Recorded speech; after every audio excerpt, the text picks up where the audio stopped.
அவுதுபில்லாஹி மினஷ் ஷைத்தானிர் ரஜீம். பிஸ்மில்லாஹிர் ரஹ்மானிர் ரஹீம். அன்பார்ந்த நேயர்களே, பலஸ்தீன் மீட்பு போர் 453வது நாளை எட்டியிருக்கிறது. இந்த 453வது நாளில் இஸ்ரேலுடைய ஊடகங்களுடைய ஆதங்கங்கள் நிறையவே வெளியே வந்திருக்கின்றன. யோதியாத் ஆஹர்நாத் இந்த பத்திரிகை பற்றி நான் ஏற்கனவே உங்களுக்கு நிறைய அறிமுகம் செய்திருக்கிறேன். ஜியனிசம் 1895களில் தொடங்கும் போதே இந்த பத்திரிகையும் தொடங்கி இந்த இஸ்ரேலினுடைய வளர்ச்சிக்கு இதுவரைக்கும் எழுதி வருகிறது. பல கட்டுரைகளை இந்த 453 நாட்களாகவும் இஸ்ரேலிய இராணுவத்தை குத்தி காட்டி நீ என்னென்னத்தை செய்ய வேண்டும் என்பதையும் எடுத்து சொல்லுகின்ற ஒரு பத்திரிகையாக இருக்கிறது. அது நேற்று எல்லோரையும் அதிசயத்தில் ஆழ்த்துகின்ற ஒரு தலைப்பை வெளியிட்டு இருக்கிறது. உலகமே கிறிஸ்துமஸை கொண்டாடி கொண்டிருக்கும் போது இஸ்ரேலில் உள்ள மக்கள் மட்டும் பாதுகாப்பற்ற நிலையில் பதுங்கு குழியில் வாழ்ந்து கொண்டிருக்கிறார்கள்.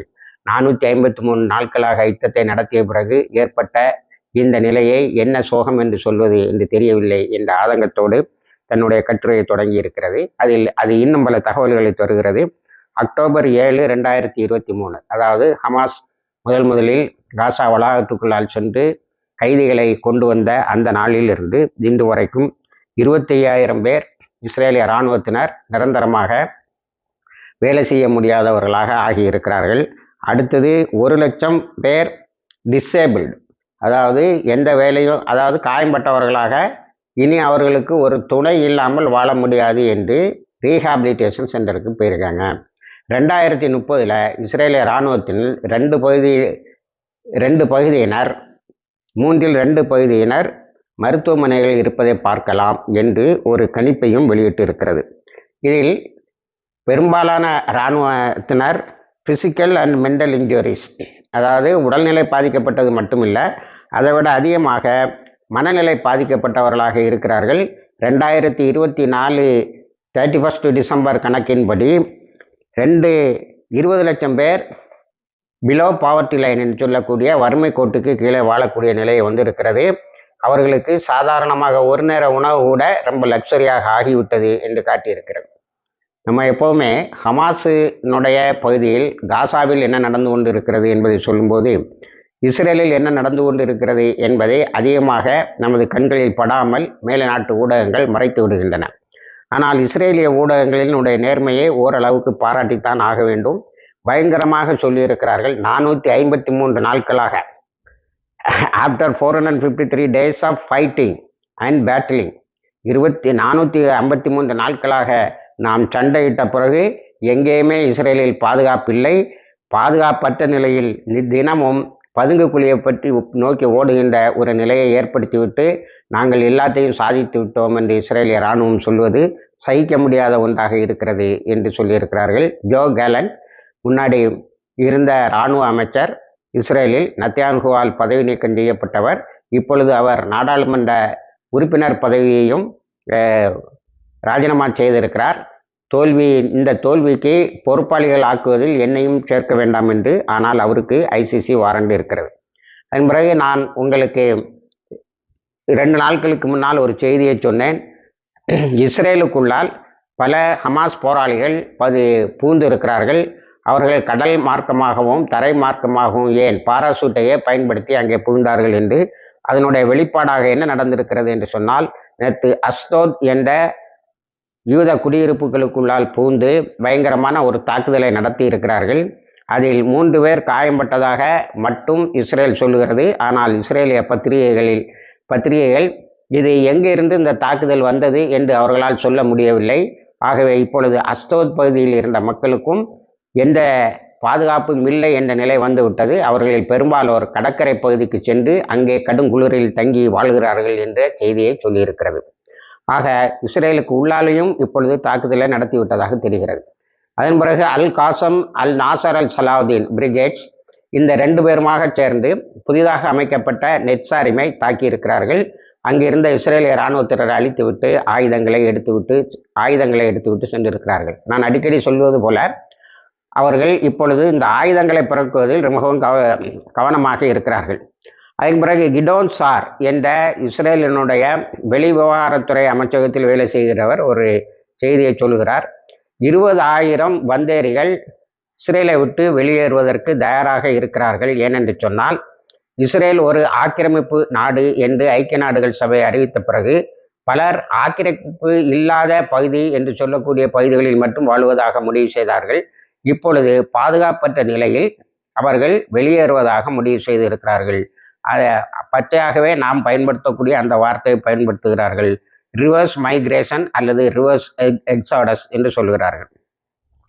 அடுத்து நம்ம எல்லாருடைய பார்வையிலும் இருந்த மறைந்த ஒன்றை இஸ்ரேலிய ஊடகம் வெளிப்படுத்துகிறது. அது என்னவென்று சொன்னால், 453 நாட்களாக நாம் இனப்படுகொலை கூட்டுப்படுகொலைத்தான் செய்திருக்கிறோம் என்பதை ஒத்துக்கொள்தான் ஆக வேண்டும். ஏனென்றால் ஐக்கிய நாடுகள் சபை என்னுடைய ICC தினமும் ஒரு 4-5 வாரண்டாவது இஸ்ரேலிய இராணுவத்தினரை நோக்கி அனுப்பி கொண்டு இருக்கிறது. அதில் நமது பார்வையில் படாமல் போனது என்னவென்று சொன்னால், நார்தர்ன் இஸ்ரேல், அதாவது லெபனானுடைய தெற்கு பகுதி அல்லது இஸ்ரேலுடைய வடக்கு பகுதியில் இருந்து 4 லட்சம் பேர் ரிஃப்யூஜிஸ் ஆஃப் நார்தர்ன் இஸ்ரேல் என்று பெயர் வைத்து அழைக்கப்பட்டவர்கள், அதாவது வடக்கு இஸ்ரேலினுடைய அகதிகள் என்று அழைக்கப்பட்டவர்கள் மீண்டும் செல்வார்கள் என எதிர்பார்த்தால் அவர்கள் போகவில்லை. ஆனால் அவர்களின் நிலையை வாலா என்ற வெப்சைட்டு, இஸ்ரேலுடைய வெப்சைட்டு சொல்கிறது, 50% நார்தர்ன் இஸ்ரேலை சார்ந்த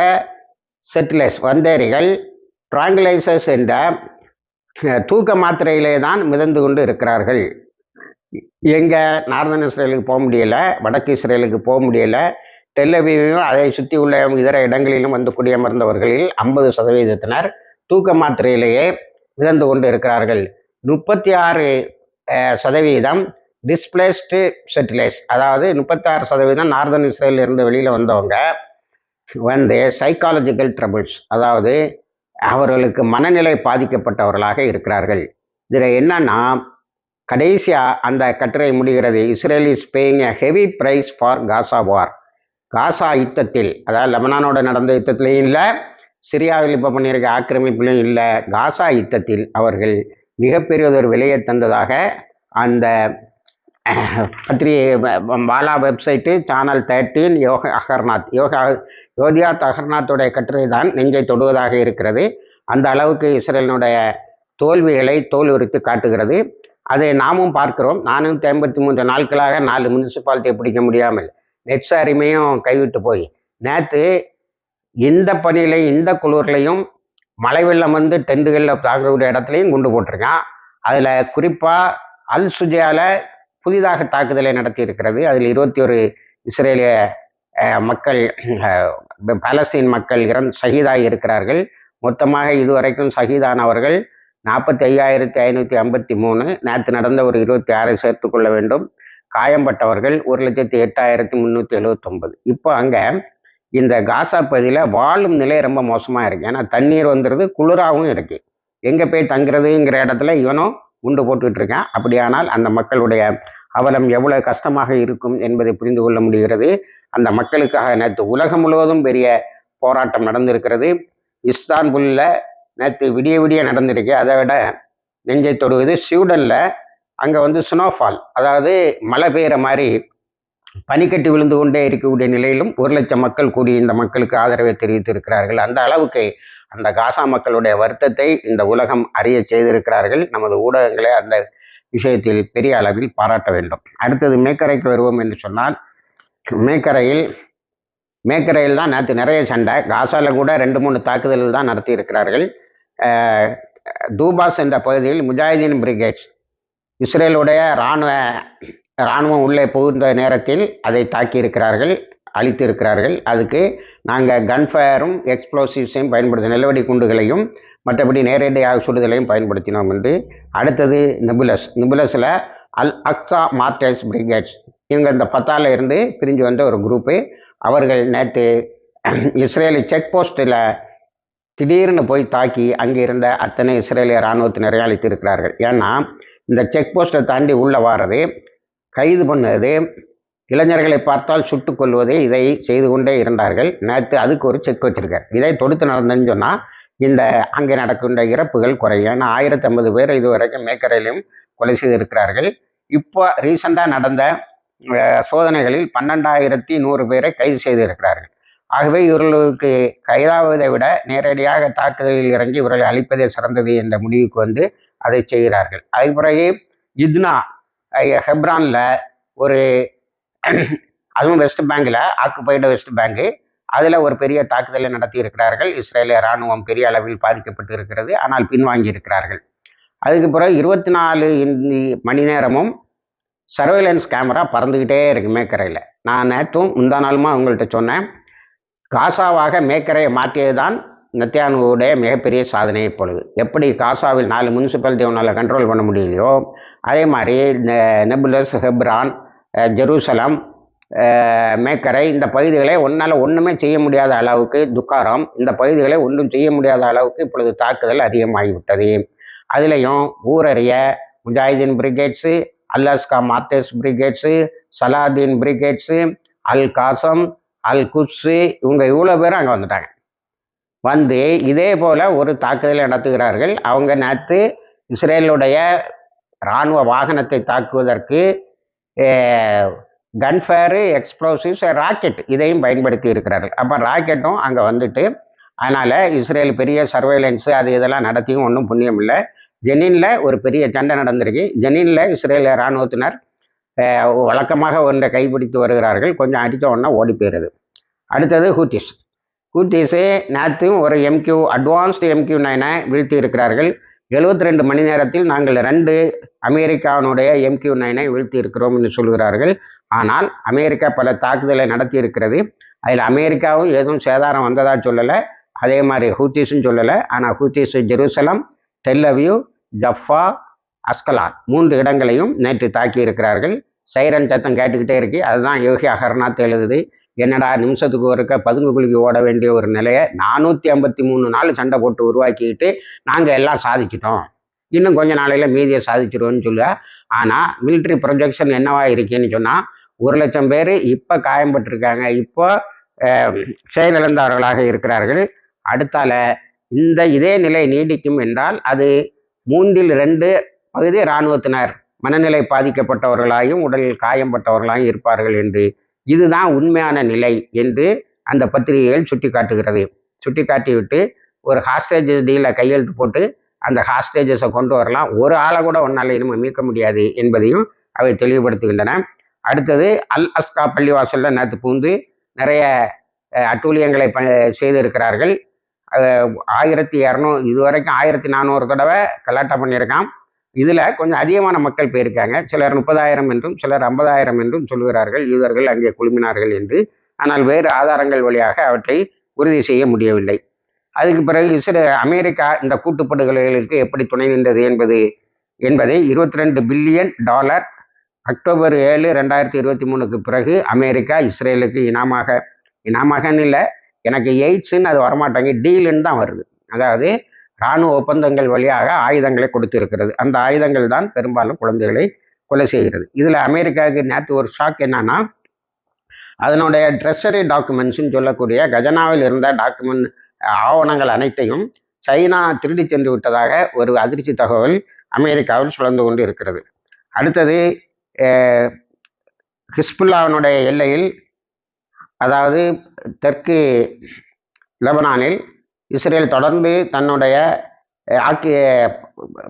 அந்த ஒப்பந்த மீறுதலை, போர் நிறுத்த நிபந்தனைகளை மீறுவதை தொடர்ந்து செய்து வருகிறது.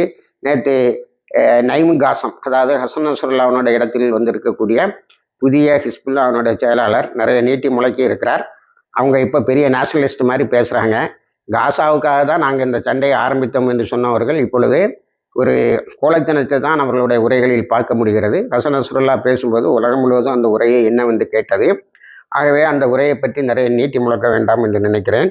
சிரியா அமைதியாக இல்லை, இது ஒன்றும் நமக்கு போதும். சிரியாவில் ஹோம்ஸு, அலிப்போ எல்லாம் நடந்திருக்கு. நேற்று ஏதோ ஒரு கல்லறையை போய் எஸ்டிஎஸ்சியில் உள்ளவங்க வந்து கிள்ளி போட்டாங்களாம். அவர் ஒரு பெரிய மார்க்க அறிஞராம். அந்த அவருடைய கபர்ஸ்தானத்தில் நேற்று மக்கள் வந்து கூடியிருக்காங்க. இவங்க கபர்ஸ்தானம் அடிச்சிருக்காங்க, அந்த மக்கள் வந்து போராடி இருக்காங்க, அந்த மக்களை சுட்டிருக்காங்க. அப்போ அமெரிக்காவினுடைய திட்டம் முஸ்லிம்களை கொலை செய்ய வேண்டும் என்பது சிரியாவின் ஒரு பகுதியில் நடந்து கொண்டு இருக்கிறது. சிரியா மொத்தத்தில் இப்போ ஒரு பகுதி டமாஸ்கஸை சுற்றி உள்ள பகுதிகள்லாம் நேற்று சொன்ன 13 செக் போஸ்ட்டை புதுசாக புதுசாக நிலையங்களை புதுசாக உருவாக்கி இருக்கிறார்கள். இது அத்தனையும் எங்களுடைய பாதுகாப்புங்கிறான். அதை தான் யோகி அகர்நாத் போட்டு கிளின்னு கிழிக்குது. ஒரு இடத்துல தான் பாதுகாப்பு இல்லாமல் இருந்தது. ஆனால் இப்போ எல்லா இடமும் பாதுகாப்பு இல்லாமல் போய்விட்டது. ஜோர்டானில் சவரக்கட்டுறங்கிற மேக்கரை ஃபுல்லாக யுத்தக்களமாக மாறி போச்சு.